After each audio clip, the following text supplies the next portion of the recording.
बना लिए हैं, शुरू कर दें। चलिए, एक एक चीज़ बता रहे हैं कि यह टेस्ट ऑनलाइन मोड में भी अवेलेबल है।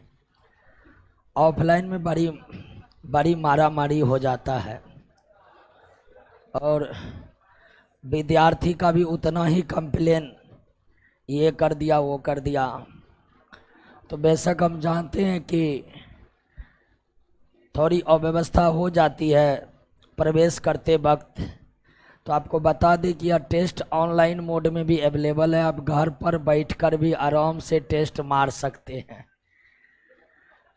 ठीक है ना। और हमारे कई दोस्त जैसे रफ्तार कुमार, शुभम पटेल, प्रेम शंकर, सभी लोग ऑनलाइन उपस्थित हो चुके हैं। तो आइए शुरुआत करते हैं। पहला प्रश्न, अर्थव्यवस्था के तृतीय क्षेत्र में शामिल है। अर्थव्यवस्था के तृतीय के क्षेत्र में कौन शामिल होते हैं? सेवाएं। सेवाएं जैसे क्या? शिक्षा। जैसे क्या?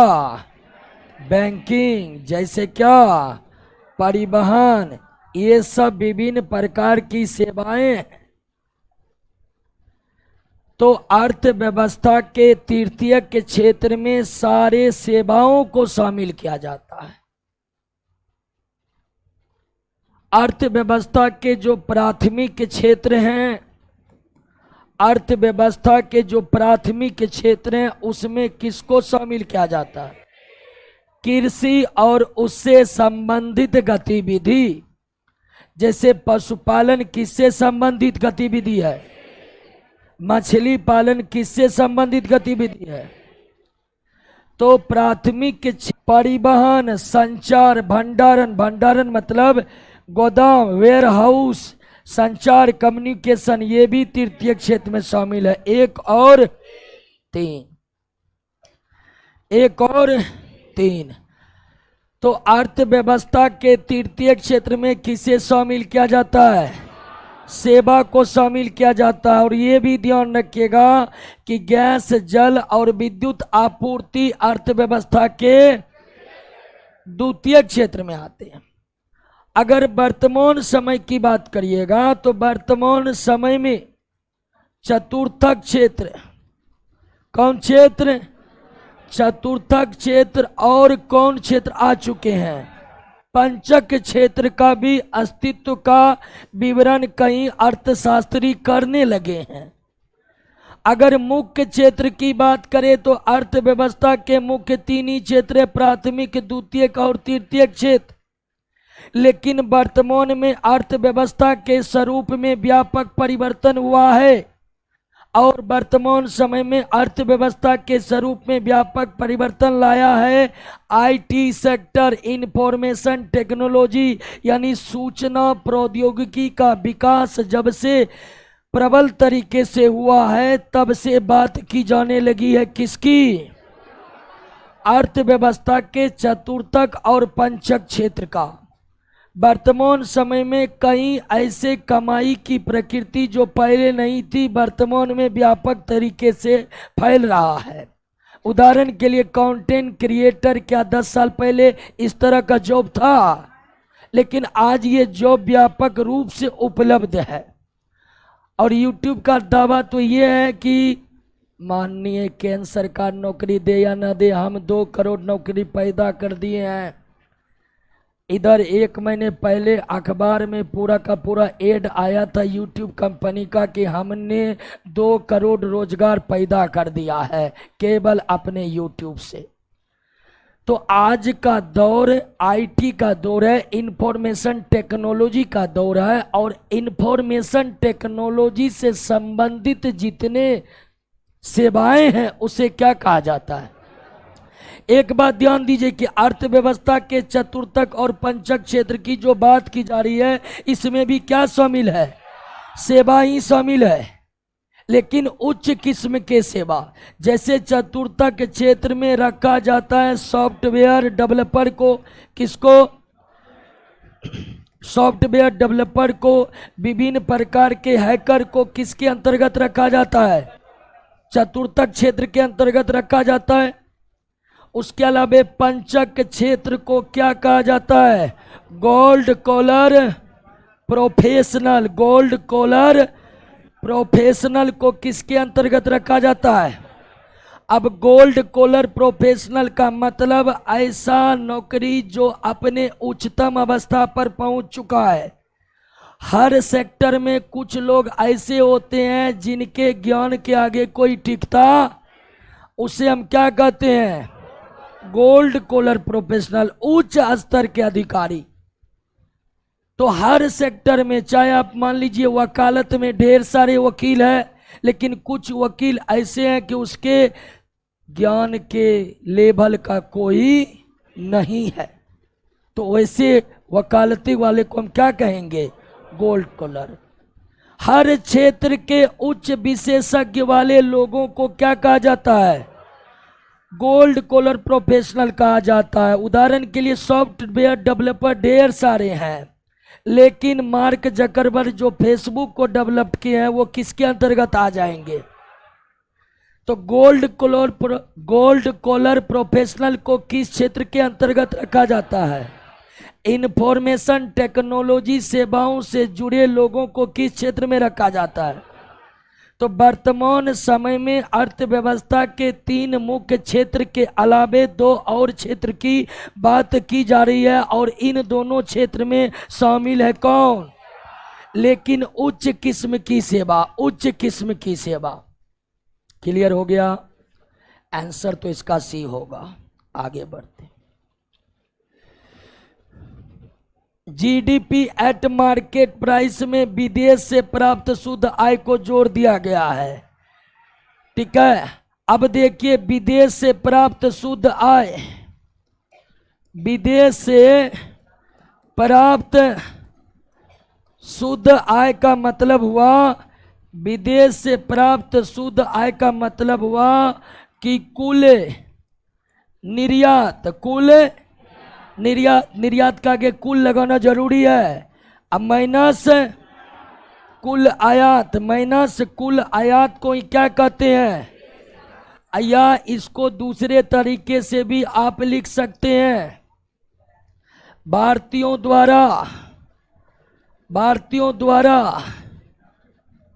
विदेश में अर्जित आय माइनस विदेशी द्वारा देश में अर्जित आय। विदेशों द्वारा देश में अर्जित आय के अंतर को क्या कहते हैं? विदेश से प्राप्त शुद्ध आय। हमारे कई नागरिक विदेशों में जाकर आय का अर्जन करते हैं कि नहीं करते हैं? और ठीक उसी तरह कई विदेशी लोग हमारे यहाँ आकर आय का अर्जन करते हैं। चूंकि भारत विकासशील देश है, तो भारतीयों की तुलना में बहुत कम विदेशी ही भारत आते हैं आय का अर्जन करने के लिए, लेकिन फिर भी आते तो हैं। तो भारतीयों द्वारा विदेशों में जितना धन का अर्जन हुआ है, जितना आय का अर्जन हुआ है, उसमें से विदेशों द्वारा अर्जित आय को निकाल देंगे तो क्या निकल जाएगा? और जब हम जीडीपी में विदेश से प्राप्त आय को जोड़ देते तो वो क्या बन जाता है? जीएनपी। यानी कि जीडीपी का मतलब हो गया क्या? घरेलू उत्पाद। ये सकल है, सकल घरेलू। घरेलू में जैसे विदेश जुटेगा वो क्या हो जाएगा? राष्ट्रीय। तो घरेलू में विदेश जुटेगा, राष्ट्रीय बन जाएगा, राष्ट्रीय से विदेश निकलेगा। क्लियर हो गया?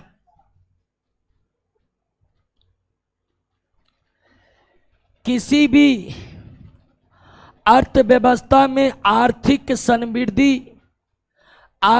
समृद्धि का मतलब इकोनॉमिक ग्रोथ हेतु यह आवश्यक है कि पूंजी उत्पाद अनुपात क्या हो? कम हो। पूंजी उत्पाद अनुपात का मतलब क्या है? उदाहरण के लिए कि 3 लाख पूंजी 3 लाख, एक एग्जाम्पल आपके सामने हम रख रहे हैं, 3 लाख पूंजी लगाने पर 1 लाख का उत्पादन, 1 लाख का उत्पादन होता है। तो इस स्थिति में पूंजी उत्पाद अनुपात हो जाएगा क्या? 3:1। प्रति इकाई उत्पादन में लगने वाले पूंजी को ही क्या कहते हैं? पूंजी उत्पाद। अगर पूंजी उत्पाद अनुपात ज्यादा है, उच्च है, तो इसका मतलब है उत्पादन के लिए ज्यादा पूंजी चाहिए, और उत्पादन करने के लिए ज्यादा पूंजी चाहिए, इसका मतलब है कि वो अच्छा संकेत नहीं है। उत्पादन के लिए जितने अधिक पूंजी लगेगा, उत्पादन उतना कम होगा, क्योंकि भारत जैसे देशों में पूंजी का अभाव है। और कम पूंजी अनुपात का मतलब है कि कम पूंजी लगाकर ज्यादा उत्पादन होना। तो पूंजी उत्पाद अनुपात कम होना अर्थव्यवस्था के अच्छे संकेत माने जाते हैं, जबकि पूंजी उत्पाद अनुपात उच्च होना अर्थव्यवस्था के खराब संकेत माने जाते हैं। प्रति इकाई उत्पादन में लगने वाले पूंजी को ही क्या कहते हैं? विकसित देशों में पूंजी उत्पाद अनुपात बहुत कम होता है, जबकि विकासशील और अर्ध विकसित देशों में पूंजी उत्पाद अनुपात ज्यादा होता है। नेक्स्ट, अब इस सवाल का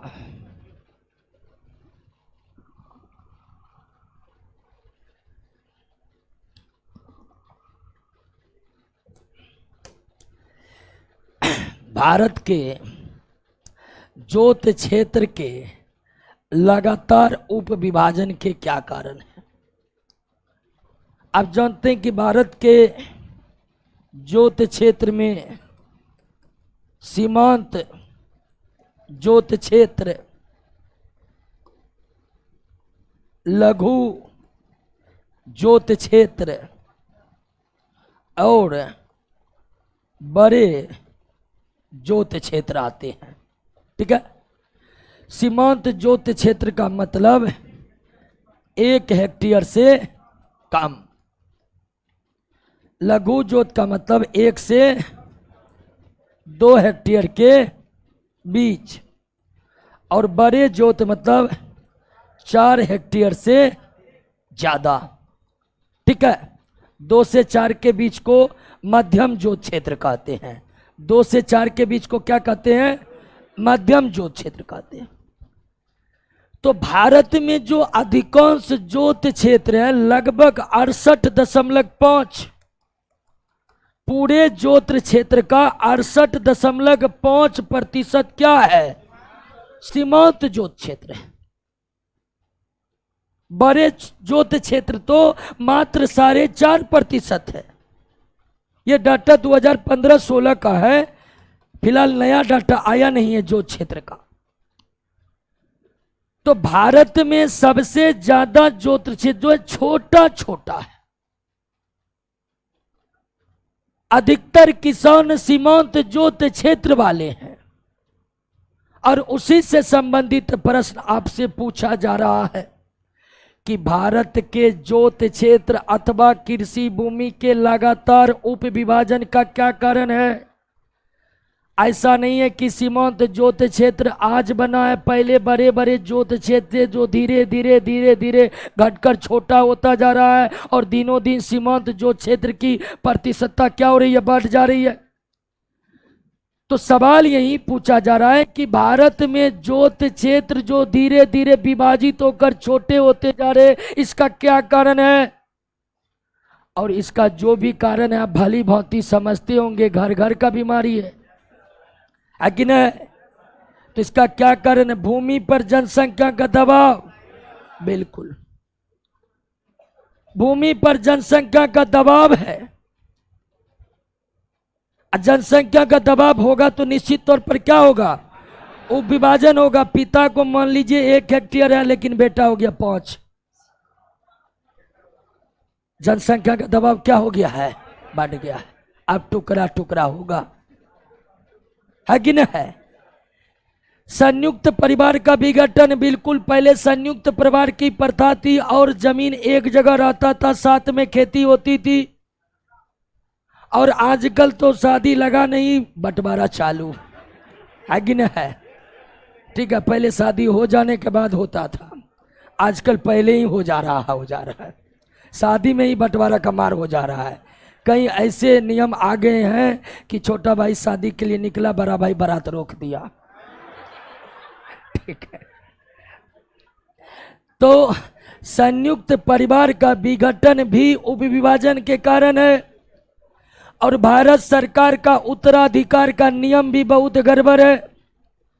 भारत सरकार का उत्तराधिकार नियम ऐसा है कि पूर्वज का जमीन स्वतः बढ़ते जाता है, आपको बंटवारा करने की जरूरी है भी नहीं। सरकार मान लेगा किसका जमीन है, दादा का कितना पोता है, 10 भाग में बंट गया, कोई कानूनी दांव पेश करने का काम नहीं है। तो भारत सरकार के उत्तराधिकार का नियम ही ऐसा बना हुआ है कि वो जमीन बढ़ते जाता है स्वतः। और इन सब कारणों से, इनमें से सभी कारणों से भारत का जो क्षेत्र लगातार क्या होते जा रहा है, छोटा होते जा रहा है। तो इसका उत्तर डी होगा। क्लियर। और इसमें तो सबसे बड़ा कारण है ये, अगर सरकार इस पर रोक लगा दे तो उपविभाजन होने में 80% कमी आ जाएगी। उत्तराधिकार के नियम में फेरबदल किया जाए सरकार के द्वारा, उपविभाजन जो है 80% कमी आ जाएगी। और स्थिति ऐसी है कि सरकार को, हमको लगता है कि आने वाले 10 साल में कोई ना कोई निर्णय लेना ही पड़ेगा, क्योंकि एकदम जमीन छोटे छोटे टुकड़ों में बंट गया जहां पर खेती को वैज्ञानिक तरीके से की नहीं जा सकती है। और धीरे धीरे स्थिति यह है कि अभी दूध का सबसे बड़ा उत्पादक है भारत, फिर भी दूध का आयात करना पड़ता है। दूध का तो नहीं, लेकिन मिल्क सॉलिड का तो आयात करना पड़ता है। मक्खन की आपूर्ति, पनीर की आपूर्ति नहीं हो पाती है, आयात करना पड़ता है। दाल का सबसे बड़ा उत्पादक है भारत, फिर भी दाल का आयात करना पड़ता है। चीनी का सबसे बड़ा उत्पादक है, फिर भी आयात करना पड़ता है कभी कभी, लेकिन ज्यादा नहीं। तो कृषि क्षेत्र का इतना ज्यादा उपविभाजन हुआ है कि वैज्ञानिक तरीके से खेती करना उस छोटे जमीन पर संभव ही नहीं है। और ये कारण ये है कि आजकल कई कृषि उत्पादों का आयात करना पड़ रहा है। नेक्स्ट, निम्नलिखित में किस योजना अंतर्गत कृषि का विकास सर्वाधिक रहा? तो ये रहा दोस्तों, कब? क्योंकि इसी वार्षिक योजना के दौरान क्या आया?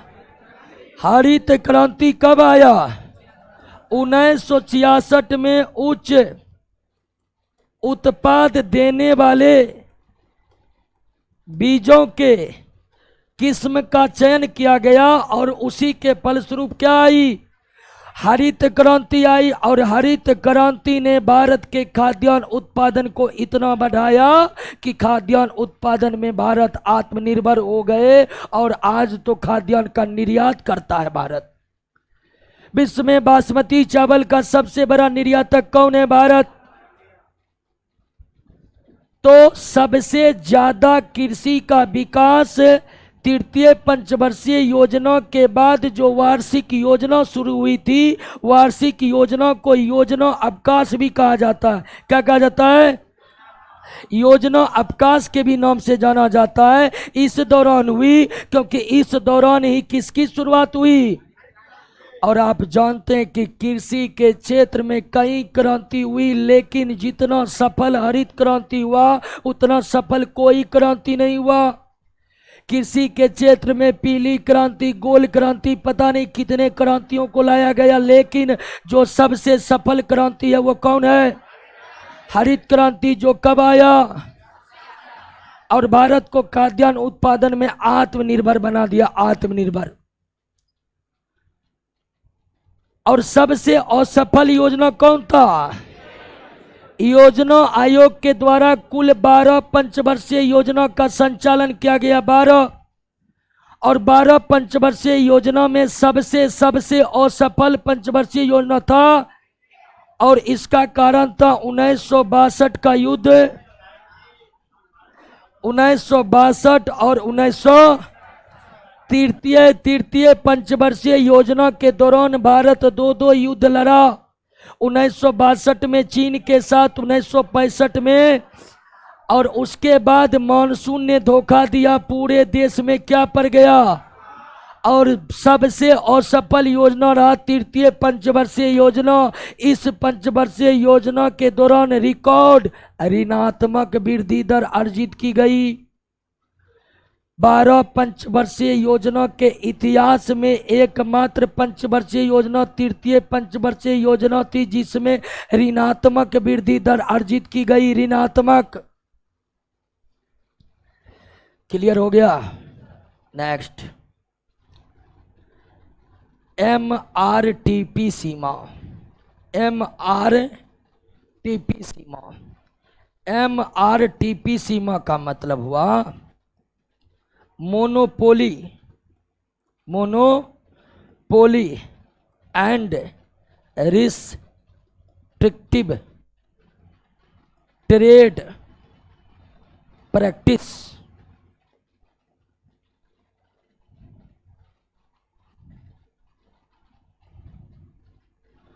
इसका हिंदी हुआ एकाधिकार तथा प्रतिबंधित व्यापार व्यवहार। तो पहला कथन का रहा है कि MRTP सीमा औद्योगिक नीति 1969 के दौरान लागू किया गया। Monopoly and restrictive trade practice, एकाधिकार तथा प्रतिबंधित व्यापार व्यवहार, यह एक्ट था क्या? पहले ये समझ लीजिए। ये कथन बिल्कुल सही है कि MRTP सीमा कब लाया गया? 1969 में। और इसमें यह प्रावधान था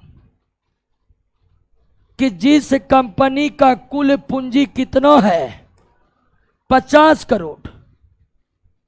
जिस कंपनी का कुल पूंजी कितना है?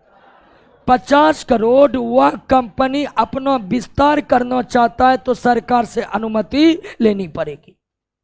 यानी सीधा MRTP एक्ट के तहत बड़े कंपनियों पर यह प्रतिबंध लगाया गया कि बिना सरकार से पूछे आप अपने व्यापार को विस्तार नहीं दे सकते हैं। तो बड़े कंपनियों पर नकेल कसने के लिए यह एक्ट को लाया गया था 1969 में। बिल्कुल सही है। औद्योगिक नीति 1986 के द्वारा MRTP सीमा को समाप्त कर दिया गया। नहीं, MRTP सीमा समाप्त हुआ कब? 1991 में, जब उदारीकरण, निजीकरण, वैश्वीकरण लागू किया गया। अब जानते हैं कि 1991 का वर्ष भारत के लिए एक नववर्ष के तरह था। 1991 में औद्योगिक नीति जो लागू हुई उनमें कंपनियों को पूरा छूट दी गई कि आप अपना विस्तार कीजिए, सरकार से बहुत ज्यादा अनुमति लेने की। 1991 में एक उदारीकरण लागू किया गया। क्या? उदारीकरण का अर्थ यही होता है कि कंपनियों को लाइसेंस से क्या कर दिया जाए? मुक्ति कर दिया जाए। तो MRTP एक्ट लाया गया 1969 में, खत्म किया गया 1991 में।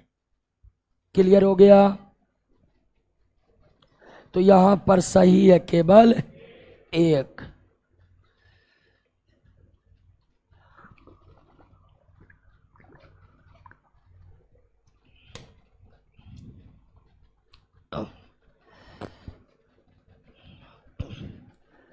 सकल मूल्य वर्धन, gross value added. Gross value added समझते हैं ना? जैसे गेहूं 500 रुपया का है। कितना? और उसे बना दिया गया क्या, मैदा, और वो मैदा हो गया कितना का, 800 रुपये का। तो यहां मूल्यवर्धन बराबर हो जाएगा 800 माइनस 500 यानी कितना, 300। तो मूल्यवर्धन बराबर क्या होता है, मूल्यवर्धन बराबर होता है उत्पाद का मूल्य माइनस मध्यवर्ती उपभोग। मूल्यवर्धन बराबर क्या होता है, उत्पाद का मूल्य माइनस मध्यवर्ती उपभोग। यहां पर उत्पाद कौन है, अब मध्यवर्ती उपभोग कौन है, गेहूं। क्लियर हो गया। तो मूल्यवर्धन समझ गए ना क्या है, आपने जो उत्पाद बनाया उसके मूल्य में से उत्पाद बनाने में जो जो लगा उसको घटा दीजिए, वही क्या हो जाएगा, मूल्यवर्धन। उदाहरण के लिए 700 रुपया का प्लास्टिक लेकर 1000 का बाल्टीन बना दिए, तो मूल्यवर्धन कितना हो गया, 300 रुपया हो गया। हमने 700 रुपया का प्लास्टिक खरीदा और भिन्न भिन्न तरीके से उस 700 रुपये प्लास्टिक को बाल्टीन में कन्वर्ट कर दिया और बाल्टीन बिका 1000 में, तो कितना का मूल्यवर्धन हो पाया, 300 रुपये का मूल्यवर्धन हुआ। तो मूल्यवर्धन समझ गए ना, मूल्यवर्धन में कोई दिक्कत नहीं ना। अब कर कि भारत के सकल मूल्यवर्धन में सेवा क्षेत्र का योगदान, सेवा क्षेत्र का योगदान कितना है, 54.2%। उद्योग क्षेत्र का योगदान कितना है, 29.6%। कृषि क्षेत्र का योगदान कितना है, 17.8%। अब यहां पर ग्रॉस वैल्यू एडेड दे दे या जीडीपी दे दे, कोई दिक्कत नहीं है। जीडीपी भी भारत का ग्रॉस वैल्यू एडेड के तहत ही निकाला जाता है। तो अगर आपसे पूछे कि सकल मूल्यवर्धन में सेवा क्षेत्र का योगदान कितना है, या आपसे पूछे कि भारत के जीडीपी में सेवा क्षेत्र का योगदान कितना है, कोई दिक्कत। औद्योगिक क्षेत्र का, कृषि क्षेत्र का, यानी जीडीपी में सबसे कम योगदान किसका है और सबसे अधिक योगदान किसका है, सेवा क्षेत्र का है। पांचवी पंचवर्षीय योजना, पांचवी पंचवर्षीय योजना 1974 से 1979 के बीच लगाया गया, लेकिन यह 1 साल पहले ही क्या हो गया, खत्म हो गया। यानी 12 पंचवर्षीय योजना में पांचवी पंचवर्षीय योजना ऐसा था जो 4 वर्ष चला। पांचवी पंचवर्षीय योजना की शुरुआत 1974 में की गई, जिसको 1979 में खत्म होना था, लेकिन उसे 1 साल पहले खत्म कर दिया गया। और ऐसा केंद्र सरकार बदल जाने के कारण हुआ। यानी इसे कांग्रेस की सरकार ने शुरू की, लेकिन 1978 में जनता पार्टी की सरकार बन गई थी, तो उन्होंने कांग्रेस की इस पंचवर्षीय योजना को समाप्त किया। यानी 1 वर्ष पहले पांचवी पंचवर्षीय योजना का समाप्त होने का मेन कारण था केंद्र सरकार में बदलाव हो जाना, कांग्रेस के सरकार के जगह जनता पार्टी का सरकार बनना। अब कह रहा है कि इस योजना के दौरान 20 सूत्री कार्यक्रम को लागू किया गया। बिल्कुल सही है। 20 सूत्री कार्यक्रम कब लागू हुए, 1975 में 20 सूत्री कब कार्यक्रम लागू हुए, और 20 सूत्री कार्यक्रम में 20 कार्य थे। सरकार ने 20 कार्य को चुना कि प्रत्येक गांव तक शुद्ध पेयजल पहुंचाएंगे, प्रत्येक गांव में अस्पताल खोलेंगे, प्रत्येक गांव को विद्युत का कनेक्शन देंगे, प्रत्येक गांव तक, यानी तमाम तरह की सुविधा गांव तक पहुंचाने की बात की गई थी। और 20 कार्य होने के कारण उसका नाम क्या पड़ गया, 20। यही नहीं, पांचवी पंचवर्षीय योजना के दौरान ही काम के बदले अनाज योजना की शुरुआत की गई थी। पांचवी पंचवर्षीय योजना के दौरान ही कौम के बदले अनाज योजना की शुरुआत की गई थी। पांचवी पंचवर्षीय योजना के दौरान ही न्यूनतम आवश्यकता कार्यक्रम की शुरुआत की गई थी गरीबी को मिटाने के लिए। तो पांचवी पंचवर्षीय योजना में ढेर सारे कार्यों की घोषणा सरकार के द्वारा की गई थी।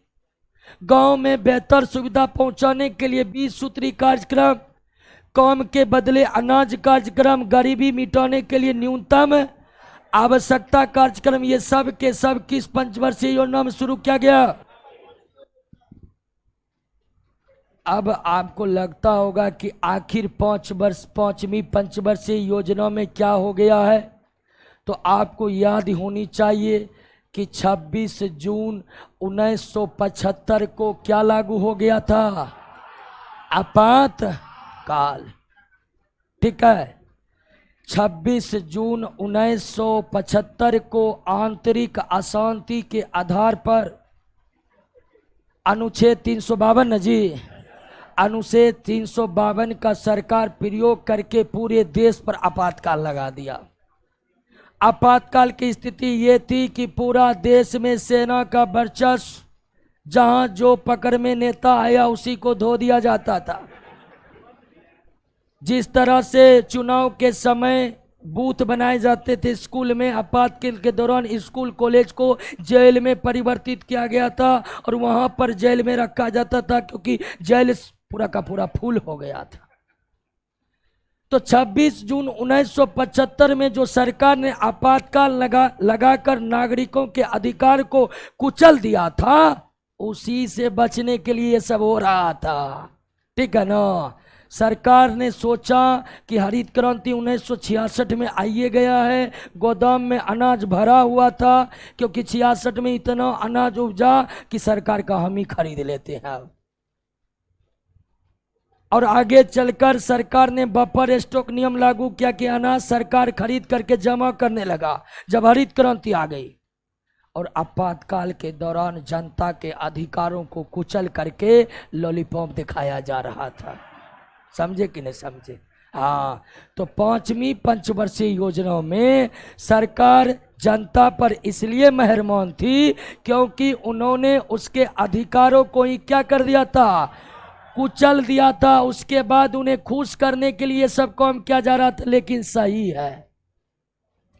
इस योजना में गरीबी उन्मूलन और आत्मनिर्भरता प्रमुख उद्देश्य थे। बिल्कुल, इस योजना में काम के बदले, हाँ ये तो बता ही दिए, सभी के सभी कथन क्या है, सही है। लेकिन यह जो आपातकाल लगा था 26 जून 1975 को, ये 1977 में खत्म कर दिया गया।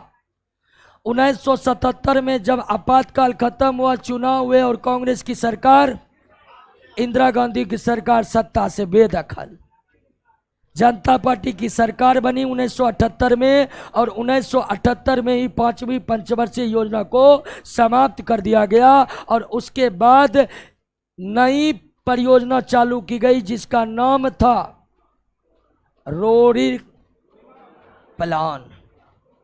ठीक है, अनवरत योजना, जिसको क्या कहते हैं, अनवरत योजना, रोलिंग प्लान।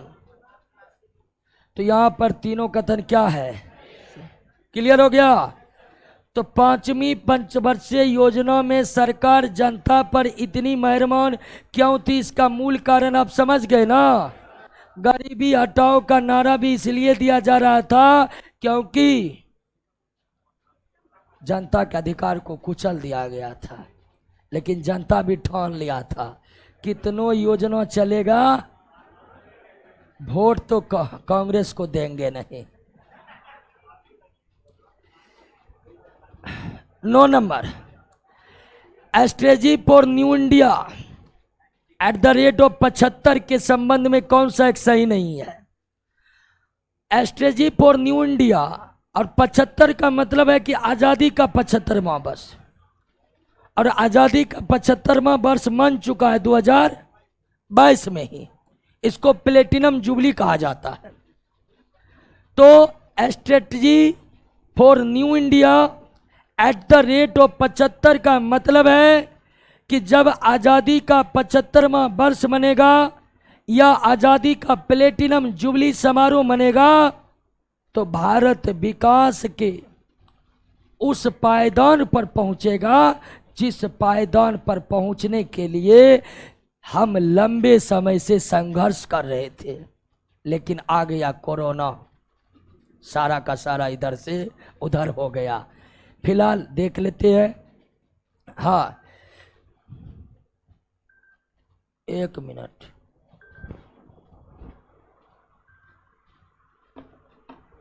नहीं उठाएंगे। नीति आयोग ने वर्ष 2014 में strategy for new India at the rate of 75 नामक रिपोर्ट जारी की, नहीं 2018 में, और यही कथन आपका क्या है? गलत है। पहला कथन ही गलत है। इस रिपोर्ट में समावेशी विकास के लक्ष्य को प्राप्त करने पर जोर दिया गया। बिल्कुल, समावेशी विकास का मतलब होता है कि समाज में जो सबसे कमजोर वर्ग है, विकास में पहली हिस्सेदारी उसको मिलनी चाहिए। जब सरकार के द्वारा चलाए जा रहे विकास कार्यक्रम में समाज के सबसे कमजोर वर्ग को फायदा सबसे पहले पहुंचता है तो विकास की इस प्रक्रिया को क्या कहते हैं? और वर्तमान समय में विकास के जितने भी अवधारणा है उसमें सर्वोत्तम किसे माना गया है? समावेशी विकास को ही माना गया है, क्योंकि जब तक आप सबसे कमजोर वर्ग का विकास नहीं कीजिएगा, समाज में समान रूप से विकास हो ही नहीं सकता है। इस रिपोर्ट की तुलना भारत छोड़ो आंदोलन से की गई। बिल्कुल, नीति आयोग तो बात बनाने में तैयार है ही, तो भारत छोड़ो आंदोलन सही। अब सही है, 41 प्रमुख क्षेत्रों को चुना गया जिसमें विकास की पर्याप्त संभावना है। तो गलत है आपको। पहला 2014 में नहीं, यह रिपोर्ट कब पेश की गई? 18। Centre for monitoring Indian economy, जिसकी स्थापना की गई थी 1976 में, इसका मुख्यालय कहाँ है?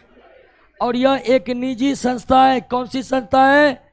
निजी संस्था है, जो अपने स्तर पर भारत की अर्थव्यवस्था से संबंधित विभिन्न सूचनाओं का संग्रह करता है, फिर उसका विश्लेषण करता है और फिर अपना रिपोर्ट को प्रकाशित करता है।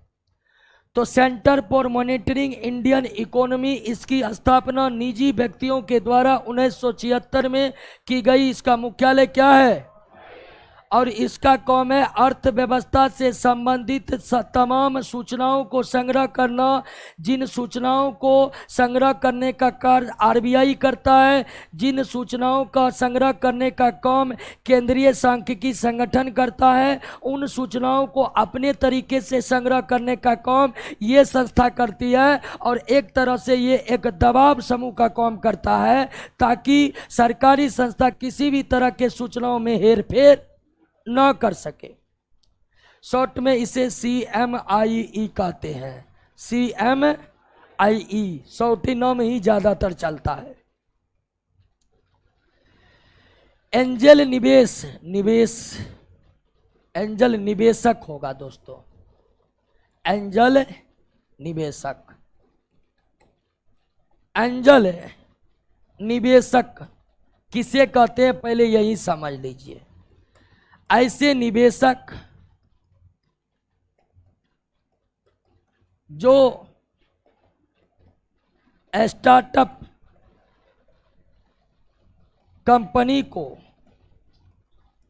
पूंजी उपलब्ध करवाता है, उसे हम क्या कहते हैं? एंजल निवेशक।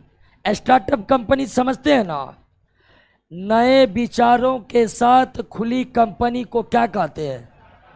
यानी एक कंपनी एक ऐसे विचारों के साथ खुला है जो विचार पहले नहीं था, उसे हम क्या कहते हैं? Startup company. Startup company IT यानी इंफॉर्मेशन टेक्नोलॉजी पर आधारित होती है। वर्तमान समय में स्विगी, जोमैटो जैसे कंपनी कैसी कंपनी है? स्टार्टअप कंपनी है। शादी.com कैसी कंपनी है? स्टार्टअप कंपनी है। मतलब ये कंपनी ऐसी है जो विचार पहले कभी अर्थव्यवस्था में था ही नहीं। तो एक नए विचार को पैदा करके उस पर आधारित कंपनी को जब बनाया जाता है तो उसे क्या कहते हैं? और स्टार्टअप कंपनी को जो निवेशक पूंजी उपलब्ध करवाते हैं उसे क्या कहते हैं? एंजल निवेशक। और एंजल निवेशक की बात सर्वप्रथम कांग्रेस सरकार के द्वारा ही 2013-14 के बजट में किया गया था।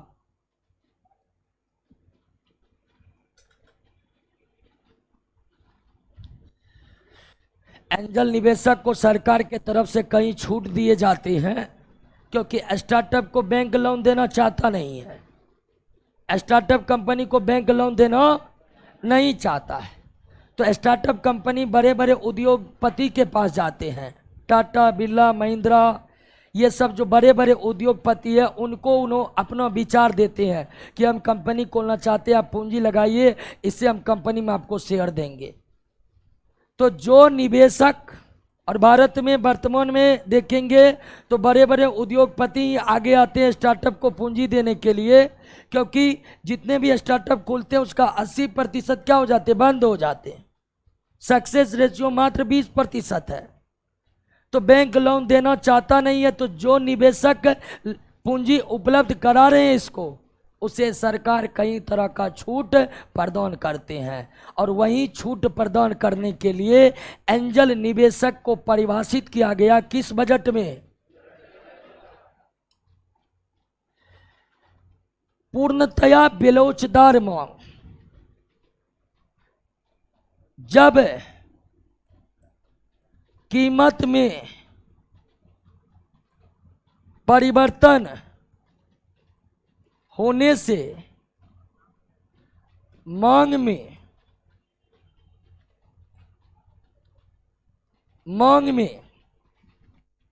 कोई परिवर्तन ना हो, मांग में कोई परिवर्तन न हो, तो इसे कहते हैं हम पूर्ण बेलोचदार मांग। हम ये जानते हैं कि जब कभी कीमत में बढ़ोतरी होगी तो मांग में कमी होगी। अर्थव्यवस्था में मांग का नियम सीधा है कि जब वस्तु या सेवाओं की कीमत बढ़ेगी तो उसके मांग में क्या आएगी? कमी आएगी। और कीमत में कमी आने से मांग में क्या होगी? बढ़ोतरी होगी। इसे मांग का नियम कहते हैं। अर्थव्यवस्था में जब कभी वस्तु और सेवा की कीमत में कमी आती है तो मांग में बढ़ोतरी हो जाती है, और कीमत में बढ़ोतरी होगा तो मांग में कमी होगा। लेकिन कभी कभी कीमत में कुछ भी परिवर्तन हो जाए, मांग में कोई परिवर्तन नहीं होता है। उदाहरण के लिए नमक के मांग, नमक का मांग कैसा मांग है? पूर्ण बेलोचदार मांग है। नमक की कीमत बढ़ जाए या नमक की कीमत, जितना डिमांड है उतना बना रहेगा। दूध का मांग कैसा मांग होता है? पूर्ण बेलोचदार मांग होता है। दिया सलाई का मांग क्या है? उसका रेट बढ़े या घटे उसके मांग पर कोई फर्क नहीं पड़ेगा। इसके अलावे जिस वस्तु की लोगों को आदत लग जाती है उसका भी मांग उस व्यक्ति के लिए क्या बन जाता है? पूर्ण बेलोचदार हो। जिस वस्तु की लोगों को आदत पड़ जाती है, जैसे कोई गांजा पी रहा है, ठीक है, आदत लग गया है, तो उसका मूल्य में वृद्धि हो फिर भी वो खरीद कर पिएगा ही पिएगा, आदत लग जाने। तो आवश्यक वस्तु, ध्यान रखिएगा, आवश्यक वस्तु और ऐसी वस्तु जिसकी आदत पड़ जाए, बात मत करिए। आवश्यक वस्तु जैसे नमक, दूध, दिया सलाई एवं जिन वस्तु की आदत पड़ जाती उसे क्या कहते हैं? तो पूर्ण बेलोचदार मांग समझ गए। पूर्ण बेलोचदार मांग किसकी होती है? तो आवश्यक वस्तु की और उन वस्तु की जिनकी लोगों को आदत पड़ जाता है, उसका मांग पूर्ण बेलोचदार हो जाता है। अब सवाल कर रहा है कि पुण्य बेलोचदार की मौन की स्थिति में फूर्ति, फूर्ति यानी सप्लाई क्या हो जाएगा, कम, तो कीमत क्या होगा, सीधी सी बात है कि ना है। सप्लाई कम होगा, कीमत, मान लीजिए पटना में गांजा का सप्लाई आधा हो जाए तो कीमत क्या हो जाएगा, तो गुना।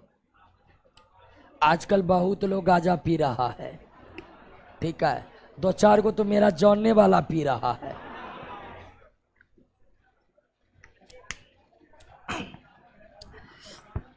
और एक बात जानते हैं, जो नशा करता है वो तमाम तरह के तर्कों से लैस रहता है। जो नशा करता है उसके पास नशा को सही साबित करने के लिए इतने सारे तर्क हैं कि आप कहिएगा हाँ सही में हम नहीं पीते हैं, करवर करते। मेरे जानने वाले जो गांजा पी, उसको एक बार बोले काहे गांजा पी रहा, अरे इससे बॉडी बनता है, ठीक है, हाँ एकदम बोला कि एकदम इसको पीते हैं, उसके बाद खाना का डोज दुगुना, बॉडी दुगुना। कल गजब का स्थिति है। तो एक बात आप दैनिक जीवन में महसूस किए होंगे कि हर नशा करने वाले को नशा को सही साबित करने के लिए ढेर सारे तर्क कुतर्क आ जाते हैं। आप उसको समझाते हुए हैरान हो जाइएगा। और तो और कुछ नशा का गिरोह इतना पावरफुल है बौद्धिक रूप से कि उसके आसपास जो नशा नहीं करता वो अपने आप को छोटा समझता है। ठीक है भैया, आप इतना बड़ा होंगे ना तो हम भी खाएंगे, ठीक है, इस तरह का। तो कुछ नशा वाला लोग बौद्धिक रूप से बहुत जागरूक है और वो नशा नहीं करने वालों को फील करा देते हैं कि प्रकृति का कुछ ऐसा है जो जिससे तुम जो है परिचित नहीं है और स्वर्ग में तो मिलेगा नहीं यह चीज, ठीक है। 13 नंबर, एक देखिए 13 यार थानेदार। अब इनका डाटा सुन लेते, सुना देते हैं। सुपौल, सहरसा, मधेपुरा में 100 में 80 लोग गांजा पीने लगा है। चलिए, लेकिन खुशी है कि आप बचे हुए हैं क्या। वैसे एक बात हम महसूस किए, गांव में जब हम 10-15 दिन, सुन लीजिए एक बात तर्क बता देते हैं, अच्छा तर्क काम आएगा। गांव में जब हम रहे ना 10-15 दिन, तो देखे कि 2-4 गो जो एकदम जिसका समाज में पूछ है वो लोग गांजा पी रहा है। मतलब अच्छे लोग जो सामाजिक रूप से बहुत ज्यादा एक्टिव है। अब वो सब लोग क्या करता है, गांजा पीता है। और वो सब लोग का इतना प्रभाव है कि वहीं 10-15 आदमी गांजा पी रहा है, लेकिन वो इतने प्रभावशाली लोग हैं कि पूरा गांव परिभाषित हो रहा है कि पूरा गांव गजेरी है, ठीक है। तो गांव में सामाजिक रूप से सक्रिय लोग जब कोई काम करते हैं तो उसका प्रभाव बड़े क्षेत्रों पर पड़ जाता है। हमारे गांव में भी मुश्किल से गांव का आबादी का 10% भी गांजा नहीं पीता होगा, 10% भी नहीं, लेकिन वहीं सामाजिक रूप से सक्रिय लोग गांजा पीते हैं और दूसरे गांव वाला हल्ला करते हैं उस गांव में पूरा गजेरी है, पूरा गांजा पीता है सब। तो एक बात ये भी है, जब प्रमुख लोग गलत काम करने लगते हैं तो उसका असर बहुत व्यापक हो जाता है। 13 नंबर, निम्नलिखित में कौन सी विशेषता एकाधिकार प्रतियोगिता बाजार से संबंधित है। देखिए, अर्थशास्त्र में बाजार 3 प्रकार के होते हैं। पूर्ण प्रतियोगिता बाजार, पूर्ण प्रतियोगिता बाजार, दूसरा है एकाधिकार प्रतियोगिता बाजार,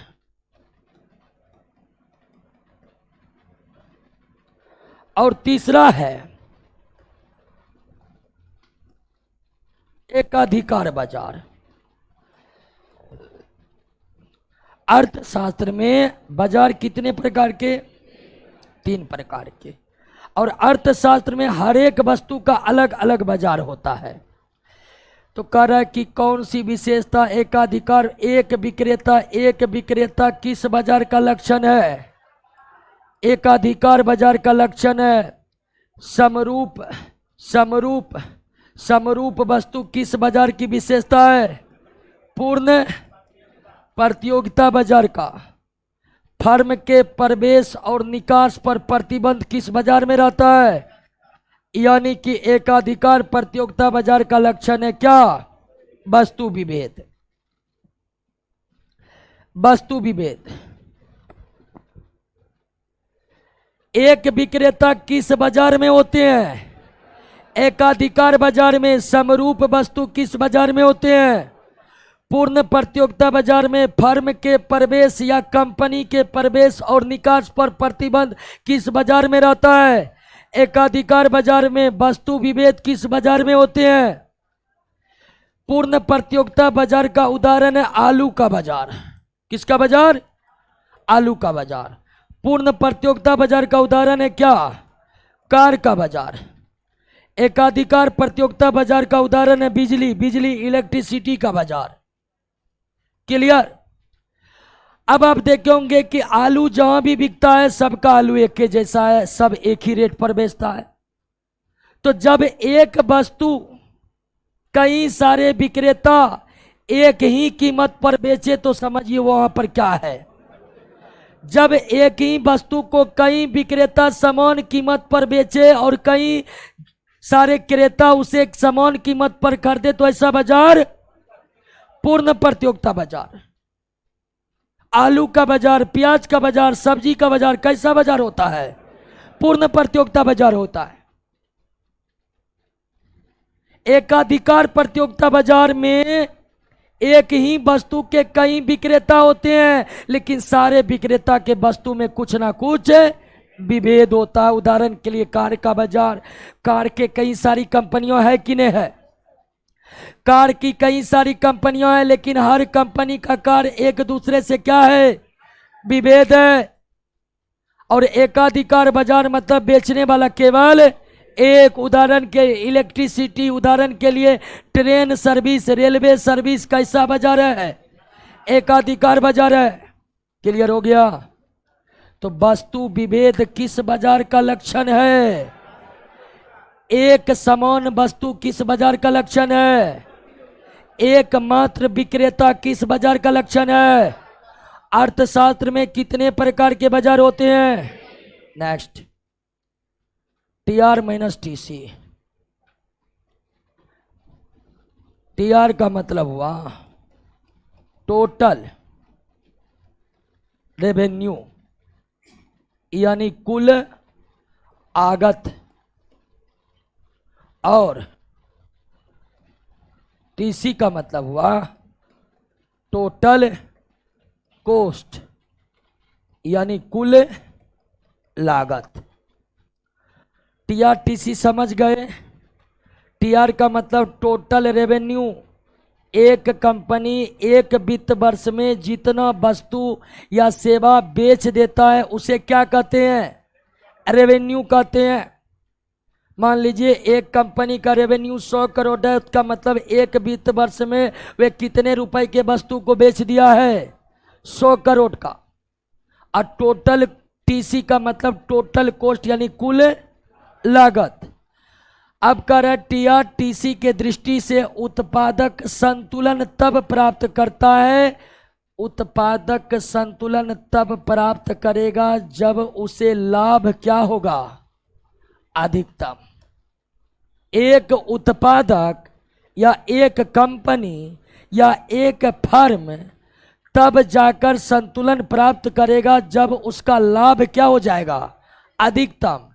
लाभ अधिकतम तब होगा जब रेवेन्यू और कॉस्ट का अंतर क्या हो? अधिकतम हो। क्लियर? रेवेन्यू और उस रेवेन्यू का जितना कॉस्ट है उसका अंतर जितना अधिक होगा उतना इसको लाभ होगा, और वो तब क्या प्राप्त कर लेगा? संतुलन प्राप्त कर लेगा। क्लियर? नेक्स्ट, फूर्ति।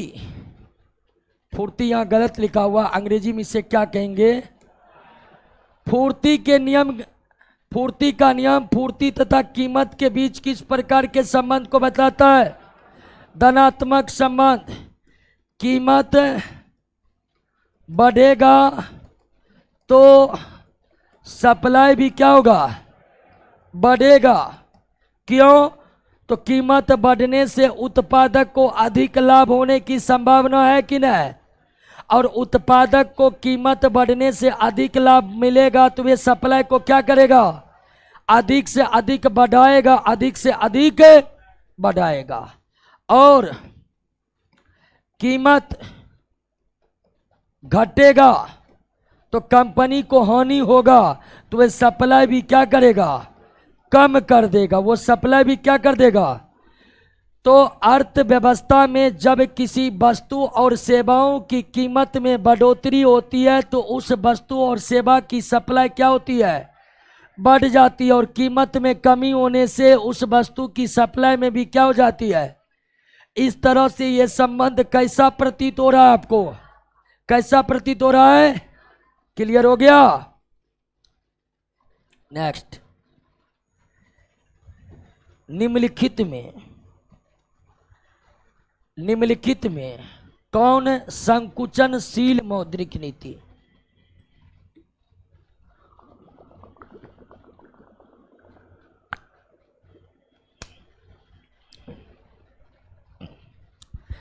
निम्नलिखित में कौन संकुचनशील मौद्रिक नीति का उदाहरण है?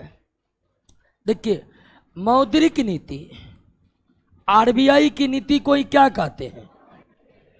मौद्रिक नीति को आप दो भागों में बांट सकते हैं। एक संकुचनशील मौद्रिक नीति और दूसरा विस्तारवादी मौद्रिक नीति। मौद्रिक नीति को हम कितने भागों में बांट सकते हैं? संकुचनशील मौद्रिक नीति और विस्तारवादी मौद्रिक नीति। अब संकुचनशील मौद्रिक नीति का क्या मतलब है? संकुचनशील मौद्रिक नीति का क्या मतलब है? तो संकुचनशील मौद्रिक नीति का मतलब है दोस्तों, संकुचनशील मौद्रिक नीति का मतलब है कि आरबीआई अर्थव्यवस्था में मुद्रा की मात्रा को कम करना चाहता है। संकुचनशील मौद्रिक नीति का मतलब है कि केंद्रीय बैंक जो भारत का आरबीआई है वह अर्थव्यवस्था में मुद्रा को कम करना चाहता है। अर्थव्यवस्था में मुद्रा को कम करना चाहता है। बात समझ गए कि नहीं? और विस्तारवादी मौद्रिक नीति का मतलब है कि आरबीआई अर्थव्यवस्था में मुद्रा की मात्रा को बढ़ाना चाहता है। समझ गए कि नहीं समझ गए? तो करेक्ट कौन संकुचनशील मौद्रिक नीति का उदाहरण है? संकुचनशील मौद्रिक नीति का मतलब वो नीति जिस नीति के फलस्वरूप अर्थव्यवस्था में मुद्रा की मात्रा में क्या आएगी? कमी आएगी। आइए अब एक एक नीति को समझते हैं। केंद्रीय बैंक द्वारा आरक्षित अनुपात मतलब कैश रिजर्व रेशियो को क्या कर दिया गया है? कम। अगर cash reserve ratio CRR, cash reserve ratio या आरक्षित अनुपात वह अनुपात है, ध्यान दीजिएगा, कि व्यापारिक बैंक अपने कुल जमा का जो हिस्सा आरबीआई के पास जमा करते हैं उसे क्या कहते हैं? CR। व्यापारिक बैंक समझ रहे हैं ना? SBI, HDFC, इसे क्या कहते हैं?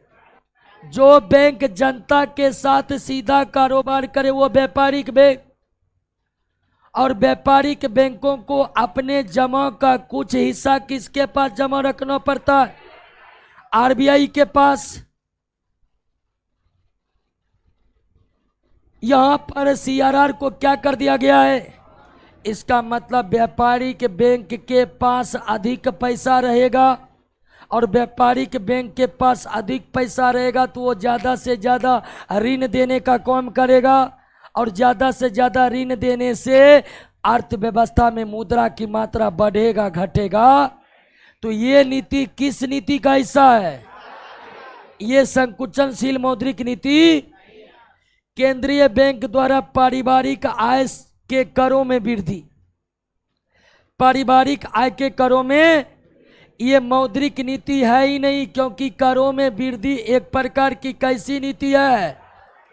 कर में वृद्धि करने का, कमी करने का पावर केंद्र सरकार को है। केंद्रीय बैंक को टैक्स में कमी या बढ़ोतरी केंद्र सरकार बजट के दौरान करते हैं और राज्य सरकार बजट के दौरान करते हैं। करों में कमी करना राजकोष के नीति का हिस्सा है, मौद्रिक नीति का हिस्सा तो ये तो होगा ही नहीं, क्योंकि यहाँ पर किसकी बात की जा रही है? और ये कौन सी नीति है? क्लियर हो गया? सी नंबर, केंद्रीय बैंक द्वारा ब्याज दर में कमी, ब्याज दर में कमी करेंगे तो वो कौन सी नीति? क्योंकि ब्याज दर में कमी करने से ऋण की मात्रा क्या होगी? तो इसका मतलब क्या होगा? बी नंबर, केंद्रीय बैंक द्वारा व्यापारिक बैंक को प्रतिभूति बेच कौन रहा है? तो खरीदेगा कौन? अब व्यापारिक बैंक खरीदेगा तो पैसा व्यापारिक बैंक किसको दे देगा? तो व्यापारिक बैंक का पैसा किसके पास? इसके पास पैसा कम हो जाएगा, और व्यापारिक बैंक का पैसा कम होने का मतलब अर्थव्यवस्था में पैसों की क्या हो जाएगी? तो जब केंद्रीय बैंक के द्वारा या आरबीआई के द्वारा व्यापारिक बैंक को प्रतिभूति जैसे कि बॉन्ड बेचा जाएगा, तो व्यापारिक बैंक उसको खरीदेगा, और व्यापारिक बैंक खरीदेगा तो व्यापारिक बैंक का सारा पैसा कहाँ चला जाएगा? केंद्रीय बैंक के पास चला जाएगा। व्यापारिक बैंक के पास पैसों की कमी हो गई, वो ऋण देना बंद कर देंगे, जिससे अर्थव्यवस्था में मुद्रा की कमी होगी, और एक तरह से ये कैसी नीति है? समझिए बात को।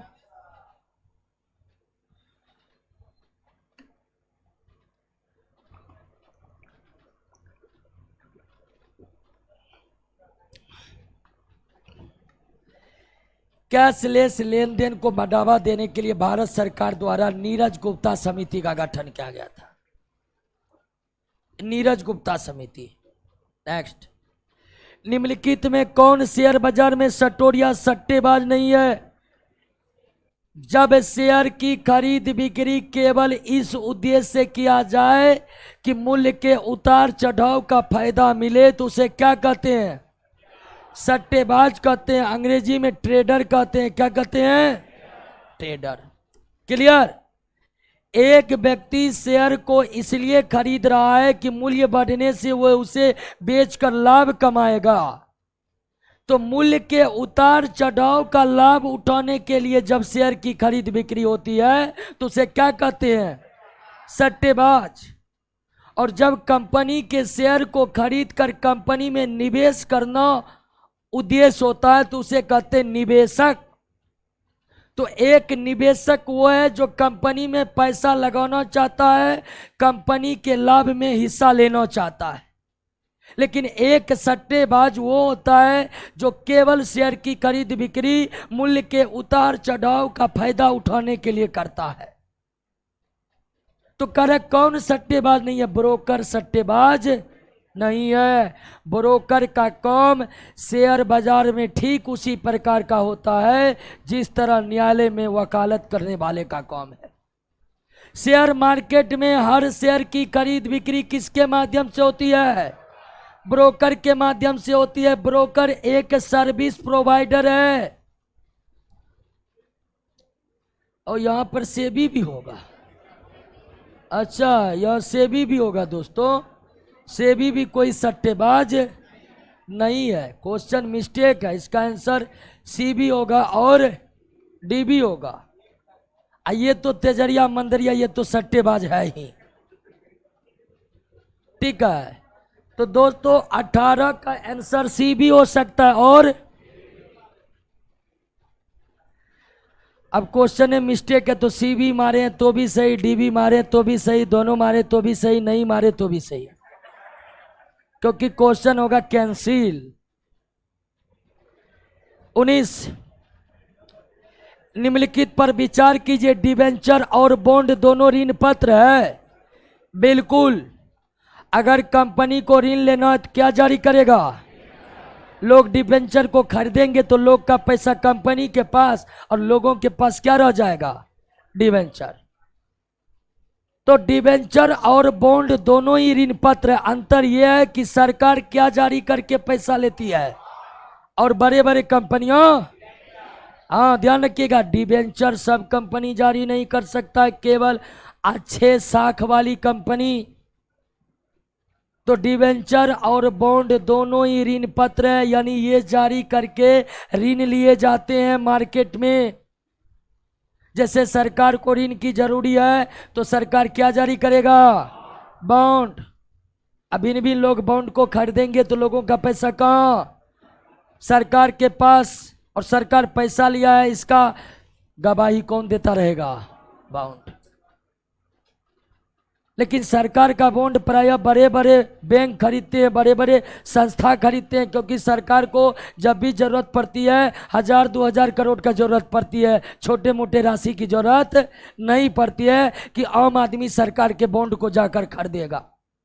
हाँ, आम आदमी सरकार के बॉन्ड में म्यूचुअल फंड के जरिए निवेश कर सकते हैं। डिबेंचर हमेशा अंकित मूल्य पर, जबकि बॉन्ड हमेशा कटौती मूल्य पर जारी किया जाता है। बिल्कुल सही है दोस्तों। अब यहां पर अंकित मूल्य तो आप समझ रहे होंगे। एक और है क्या? कटौती मूल्य। जैसे एक बॉन्ड है, एक है और उसका अंकित मूल्य कितना है, लेकिन सरकार ने उसे कितना में बेच दिया? 80 में बेच दिया। तो 100 माइनस 80 बराबर क्या हो जाएगा? 20 हो जाएगा। और इस 20 को क्या कहेंगे? कटौती। तो बॉन्ड हमेशा अंकित मूल्य से कम पर बेचे जाते हैं। बॉन्ड हमेशा अंकित मूल्य से कम पर बेचे जाते हैं। अंकित मूल्य और विक्रय मूल्य के अंतर को क्या कहते हैं? एक व्यक्ति 100 रुपए का बॉन्ड है तो सरकार उसे कितना में बेच देता है? 80 में। लेकिन जब सरकार बॉन्ड वापस करेगा तो सरकार उसे देगा कितना? और ये 20 रुपए फायदा हो गया जो बॉन्ड खरीदता है। तो बॉन्ड पर सरकार कोई ब्याज नहीं देता है, बल्कि बॉन्ड का कमाई क्या होता है? कटौती। जितने रुपए का बॉन्ड होता है उससे कम पर बेचा जाता है, लेकिन सरकार जब पैसा वापस करती है तो अंकित मूल्य के पर वापस लेती है। और जो अंतर हो गया वो बॉन्ड खरीदने वालों का फायदा हो गया। जबकि डिबेंचर धारक को कंपनी ब्याज देती है। क्या देती है? लेकिन सरकार बॉन्ड पर ब्याज नहीं देती है। यही अंतर बॉन्ड धारक का लाभ है, प्रॉफिट है। नेक्स्ट, निम्नलिखित में कौन एक सरकारी घाटे में कमी लाने हेतु उत्तरदायी नहीं होगा? अब कहिए ऋण लेकर घाटा कम होगा। सरकारी घाटा समझ रहे हैं ना?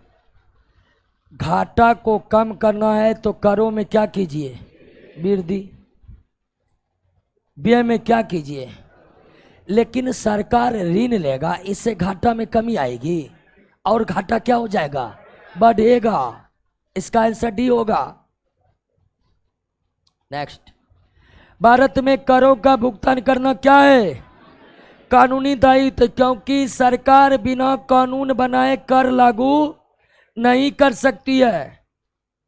कर लागू करने के लिए सरकार को सबसे पहले कानून बनाना पड़ेगा। तो कर अदा करना कानूनी दायित्व है। कर अदा नहीं करने वाले को उसी कानून के तहत सजा का भी प्रावधान होता है। भारत में राजकोष के नीति का निर्धारण कौन करता है?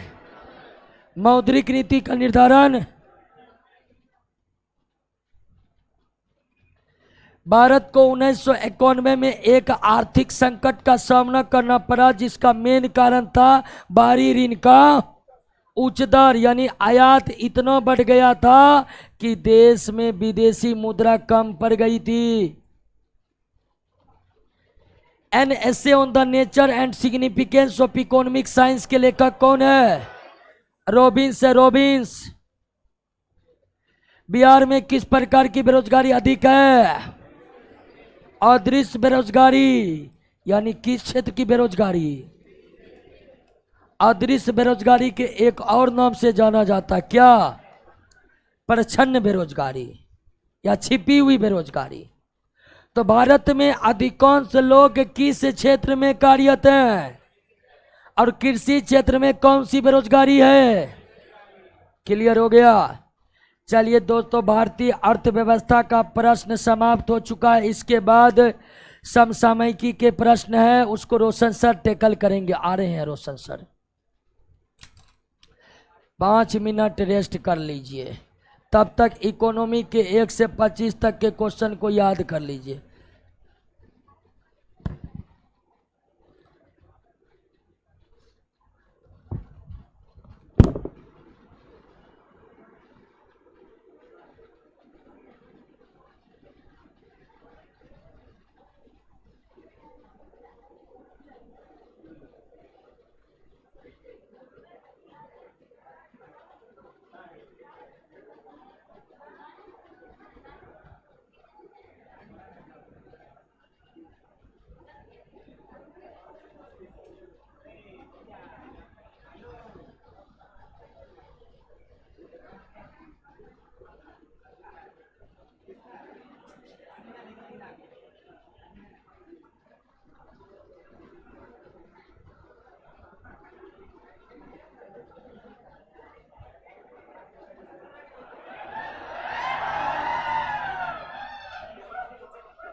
क्या हाल चाल है?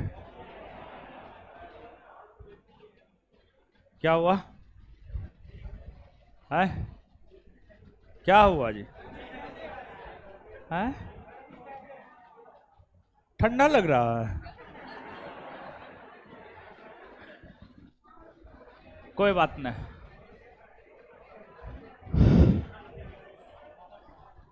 चलिए तो आइए, करंट।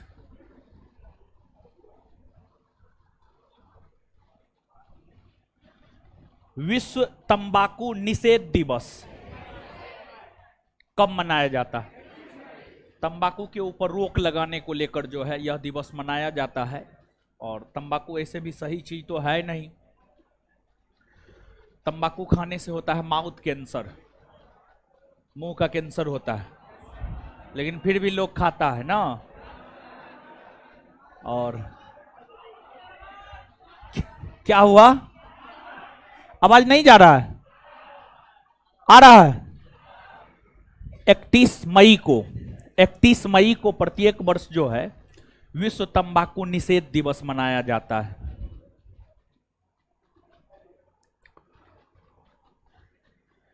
हाल ही में किस देश ने अपनी पहली अंतरिक्ष एजेंसी शुरू की है? दक्षिणी कोरिया। दक्षिणी कोरिया ने अपनी पहली अंतरिक्ष एजेंसी शुरू की है और अपना लक्ष्य सब भी बनाना शुरू कर दिया है। और दक्षिणी कोरिया ने अपना लक्ष्य यह बनाया है 2045 तक जो है उसको चंद्रमा पे जाना है। 2045 तक चंद्रमा पे जाना है। विश्व पशु स्वास्थ्य संगठन का महानिदेशक किसे चुना गया है? इमैनुअल सोब्रेन। इमैनुअल सोब्रेन को जो है विश्व पशु स्वास्थ्य संगठन का महानिदेशक चुना गया है। हाल ही में अपराध के लिए दोषी ठहराए जाने वाले पहले पूर्व अमेरिकी राष्ट्रपति कौन बने? Donald Trump. Donald Trump. और ये जो है अमेरिका के राष्ट्रपति रह चुके हैं रिपब्लिकन पार्टी से। और अभी जो बाइडेन है, इनसे पहले तो यही थे, मतलब डोनाल्ड ट्रंप ही थे। डोनाल्ड ट्रंप का जो कालखंड था 2016 से 2020, अमेरिका में राष्ट्रपति का कार्यकाल 4 वर्षों का होता है। 2016 से 2020 उनका कालखंड था। और ये जो बाइडेन है इनका 2020 से 2024 है। और अब अमेरिका में राष्ट्रपति का चुनाव होना भी है। जो बाइडेन अब इस बार चुनाव नहीं लड़ रहे हैं। हो सकता है कि कमला हैरिस जो है डेमोक्रेटिक पार्टी से अमेरिका के राष्ट्रपति का चुनाव लड़े, और ऐसा होगा तो अच्छा होगा, और अगर जीतेगी तो और भी अच्छा होगा। भारतीय मूल की है कमला हैरिस। Donald Trump. हाल ही में रूस ने किस देश को आतंकवादियों की सूची से हटाने की घोषणा की है? हटाने की घोषणा की है। रूस ने तालिबान को आतंकवाद की सूची से हटाने की घोषणा किया है। भारत का पहला मल्टी मॉडल लॉजिस्टिक पार्क कहां बनाया जाएगा? चेन्नई में बनाया जा रहा है। और रिलायंस इंडस्ट्रीज जो है चेन्नई में भारत का पहला मल्टी मॉडल लॉजिस्टिक पार्क बना रहा है चेन्नई में। भारतीय राष्ट्रीय अभिलेखागार ने किस देश में पहली विदेशी परियोजना शुरू की है? ओमान में। किस मंत्रालय ने राष्ट्रीय बाल भवन में समर फिएस्टा 2024 का उद्घाटन किया है? शिक्षा मंत्रालय। किस देश ने मलेरिया से लड़ने के लिए आनुवांशिक रूप से संशोधित मच्छर छोड़े हैं? जिबूती। कितने नाटो देश मिलकर रूस के खिलाफ ड्रोन दीवार बनाएगा? 6। NATO North Atlantic Treaty Organisation, इसमें टोटल देश है 32 में से 6 देश है लिथुआनिया, एक है लिथुआनिया, लाटविया,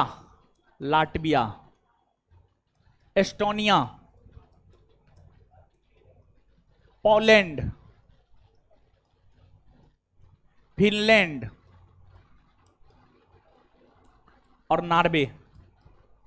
यही 6 देश है। Lithuania, Latvia, Estonia, Poland, Finland, Norway, यही 6 देश है जो मिलकर रूस के खिलाफ ड्रोन दीवार बनाएगा। 6 देश। T20 विश्व कप 2024 किस देश में शुरू हुआ? अमेरिका और वेस्ट इंडीज में। समाप्त भी हो गया है। किस देश के चांग ई 6 लैंडर ने चंद्रमा पर लैंडिंग की है? चीन। इंदिरा गांधी परमाणु अनुसंधान केंद्र के डायरेक्टर कौन बने हैं? चंद्रशेखर गौरीनाथ करहारकर। किस राज्य में स्कूली पाठ्यक्रम में कृत्रिम बुद्धिमत्ता को शामिल किया गया? केरल। अदानी पोर्ट्स किस देश के दार एस सलमा बंदरगाह पर कंटेनर 2 पोर्ट का 30 साल तक प्रबंधन करेगा? तंजानिया। किस संस्था को WHO नेल्सन मंडेला पुरस्कार प्रदान किया गया? निमहंस को। टाइम मैगजीन ने टॉप 100 कंपनियों की लिस्ट में किस भारतीय कंपनी को शामिल किया है? Reliance industries limited, Tata group, serum institute of India, उपरोक्त सभी। सबको चुना है, सब। रेड फ्लैग 24 अभ्यास का आयोजन किस देश में किया जा रहा है? अमेरिका में।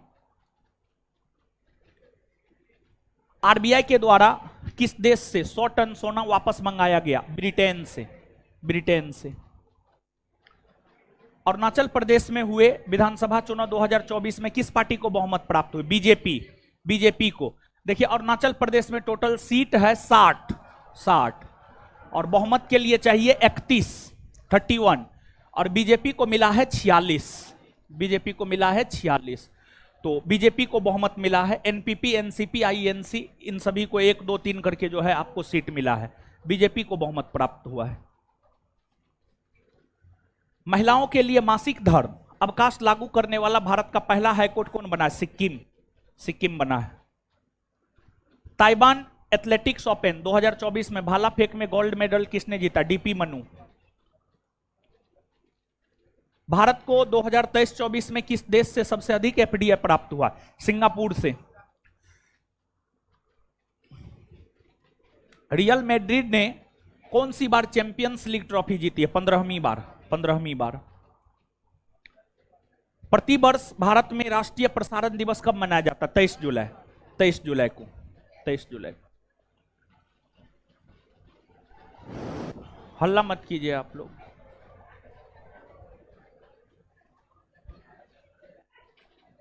आराम से निकलिए, ऐसे मत कीजिए कुछ नहीं।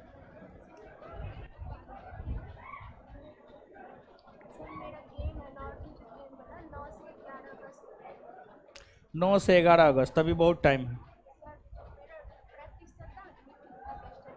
हाँ,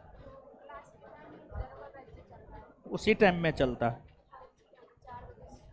हाँ,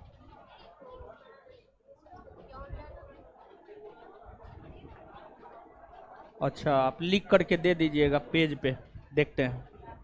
पेज पे लिख के दीजिए ना, देखते हैं, करवाते हैं।